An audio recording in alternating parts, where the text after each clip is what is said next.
கேட்ட பிறகு பொன்னி, செண்பகம், முத்தையா ஆகியோருக்கு பெயில் வழங்க இந்த கோர்ட் தீர்மானிக்கிறது. பொன்னி, செண்பகம், முத்தையா மூவரையும் நல்லாத்தூர் போலீஸ் ஸ்டேஷனில் 1 மாத காலம் வரை காலை மாலை 2 வேளையும் கண்டிஷன் பெயில் கையெழுத்து போட வேண்டும் என்று இந்த கோர்ட் உத்தரவிடுகிறது.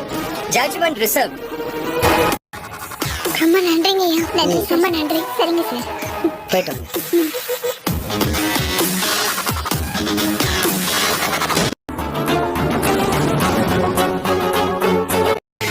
எவ்வளோ கஷ்டப்பட்டு பொண்ணுக்கு பெயில் கிடைக்க கூடாதுன்னு நினைச்சோம்.